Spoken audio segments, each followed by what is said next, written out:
Hi everyone, we've been focused a tad much on Dungeon Quest, and Baby Male, Nightmare and I have been missing TDS a little bit, so I thought we'd talk out something that we might really enjoy. The new unit pursuit is really pretty awesome, we love it, Baby Male especially.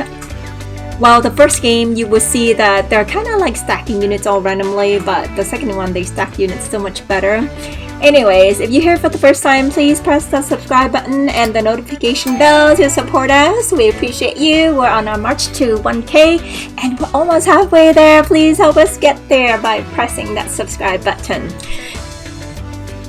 Do you guys see that elevator glitch where everybody is kind of like squeezing themselves in between the rails to the right of the elevator, sort of running around and come back in, and the number of players in the elevator didn't change at all? That's pretty nifty. I just didn't know that it's possible, but I guess everyone's doing that. I mean, even the other gentleman in there with the it looks like a unicorn hat is also doing the same thing after seeing that Nightmare was doing it. And of course Baby Male had to do it himself. So here we go with the pursuit units. Basically, I think we're gonna put down 40 units in total because each of us can put down 10 per. So it's gonna be 40, and in the end we're just having this huge explosive ball of fire and we can't even see the boss himself.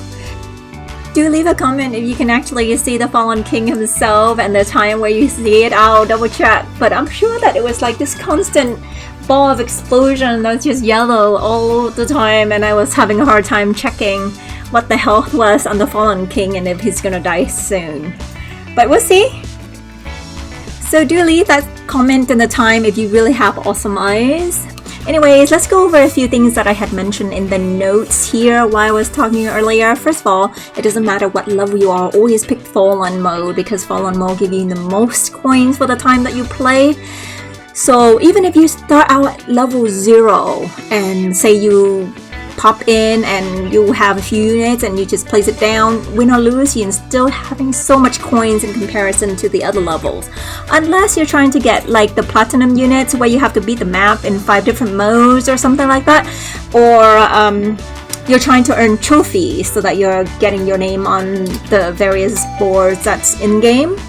Other than that, just go for Fallen all the time, and when I farm for money for golden crates, I always go Fallen, win or lose. Sometimes, say if you're doing something else on your computer and you want to multitask, you actually can always just log yourself in and not do anything and just stand in the game and let it the unit just pass by, and then in the end you lose and you come out and you still have some money even if you don't do anything at all, because there's still all those waves that would pass before your health to get drained to 0.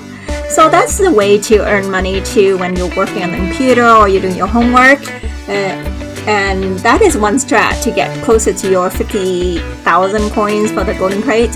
And the golden crate is so worth it, like the golden skin buff. You definitely would want to have that, especially when you're doing hidden waves. And no, I have not gotten to beat the hidden waves. The fastest time that we've ever had in record was 17 minutes and 18 seconds. Now we just needed that, just 20 more, maybe 19 more seconds, 18 more seconds, and we would have gotten the hidden waves, but we never did. And now with the stacking glitch that is no longer available, and the difficulties in placing units under cliff units now, it's making it all the harder. So I don't know if anyone has come out with a new meta to get the hidden waves, but we haven't gotten a chance to do that yet. Yeah, sad. You can see his tears streaming down my face right now. Woohoo! But anyways, the second thing is stack your units very, very tightly. Always get them mashed up all together. When Nightmare is building his farms and it's all like yappy like that, that's not what you want to do. What you want to do is be like me. All the units are stacked nice and tight together, especially in smaller map, because you want to be nice and kind to everyone else. The DJ only has so many square or unit of range outward. So you don't want to take up all that space and stack all your units sparsely. So you don't want to stack all your units sparsely all around and then taking up all of that DJ range, and so other folks cannot get the units in, they can't get their DJ range boost nor the DJ upgrade discount, and it's a huge loss for your team. So this is a team game, so you have to have a lot of teamwork. So sometimes playing with noobs and not understanding what they're doing, it's kind of a bit counterproductive and can be a little bit frustrating, especially when they don't choose the fallen mode that you want, so a lot of people end up leaving. I would always leave if people do not choose fallen mode because, like I said, I'm a really pushy person when it comes to efficiency. I don't want to do things ineffectively. I just want to get in, get it done, get out, and get the most from my time.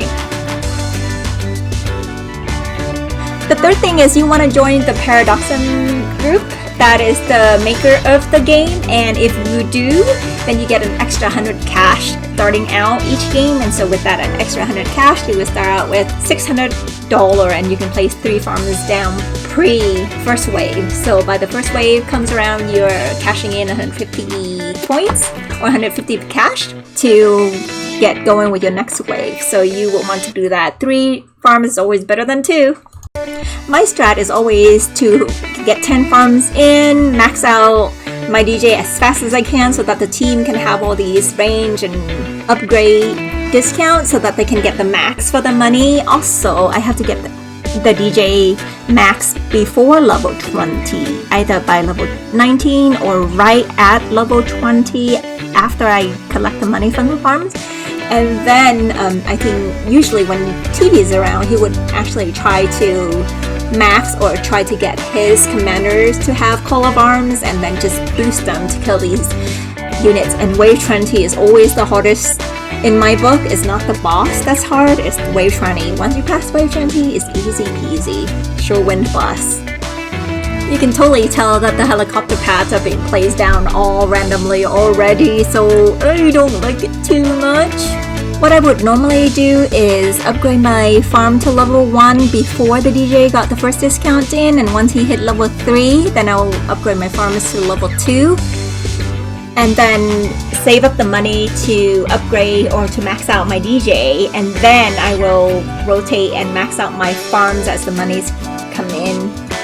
A lot of people, especially lower levels, we get really nervous when we place our farms so close to the road like this. It's not really in prime location or anything, but I don't know, for some reason they're like, oh no, don't build over here, build it way over there and way yonder where nobody can see you.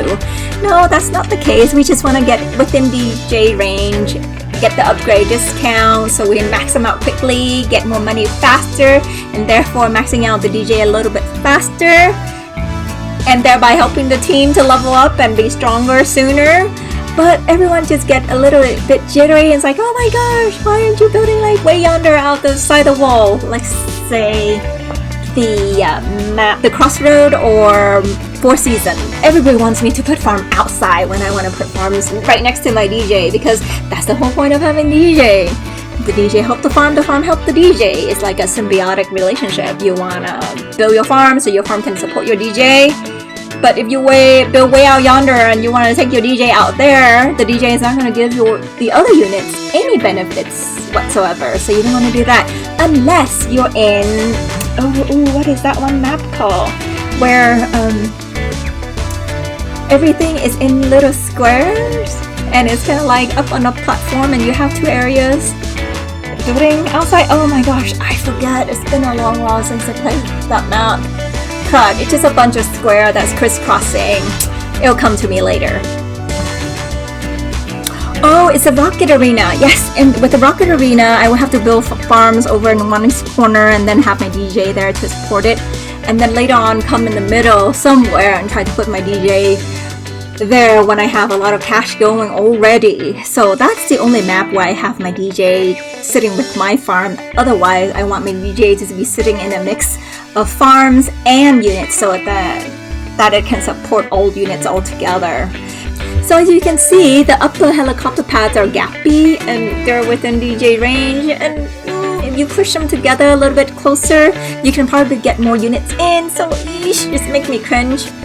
The other thing you want to note is that you always want to build your units on the floor level first, and then the next tier, then the higher tier, then the top tier, because once you build the unit on the top tier, all the other levels underneath it becomes unusable. So that's not what you want to do. You always want to build from the lower tiers, and then that will allow you space up top to be able to build more units, so you can stack your units a little nicely. So if you don't believe me, try it out for yourself and let me know how it turns out.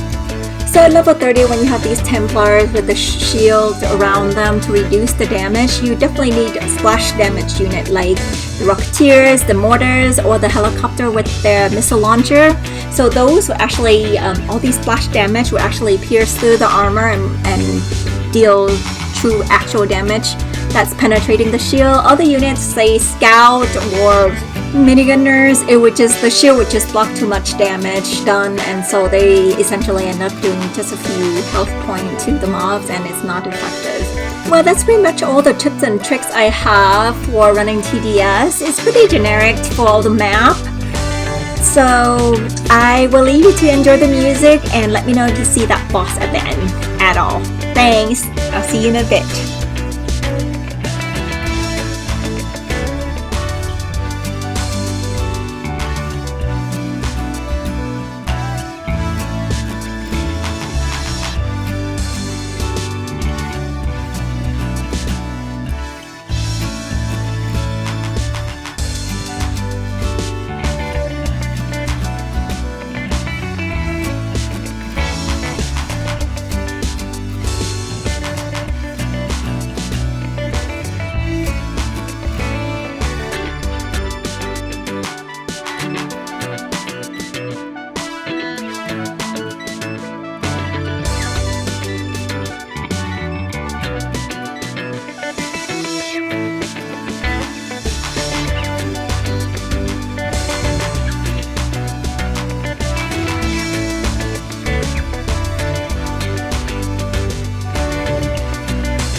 Here's level 40. Good luck, you guys. That's a Templar. Now, where is the boss?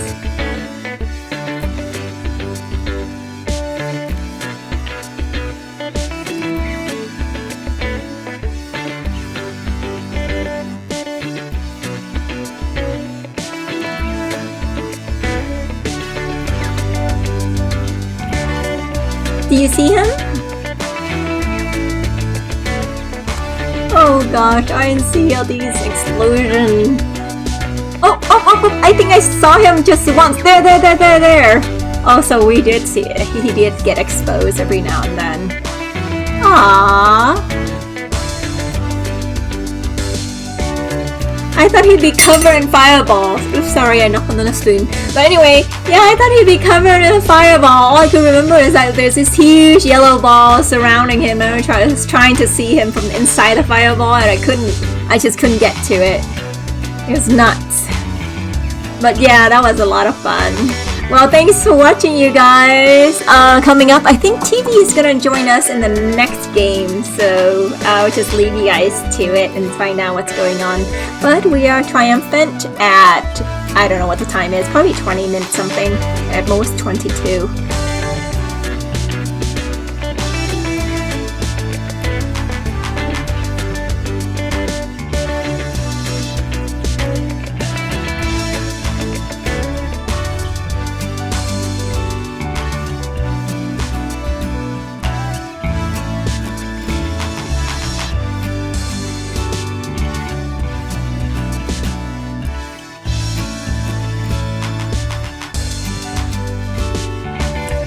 Yes, TV is joining us for Deserted Village, and this time the boys are stacking the helicopter pads so much better because they've got school. And also TV and I are usually a great dual team, and so we work in really good synergy, and we've been playing together for a while. That's to say we all have been playing together for a while, so we know what's going on. And so this time the runs is going to be a little bit faster, and maybe sometimes you see that I forget to send the next wave or start the next wave as soon as possible because I was too busy trying to see where my money was and how I can upgrade my farms ASAP.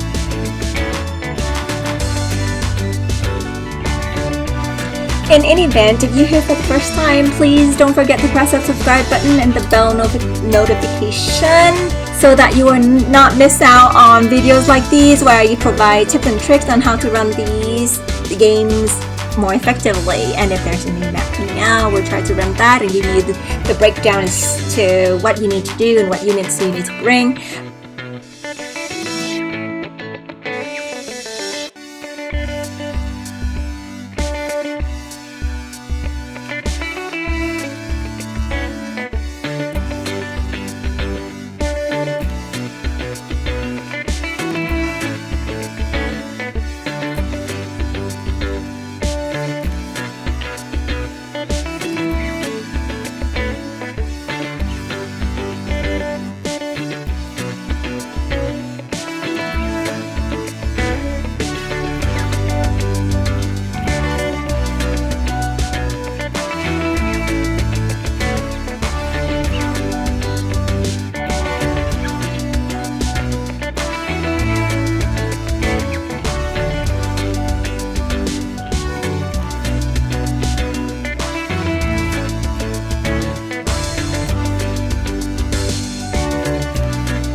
bye.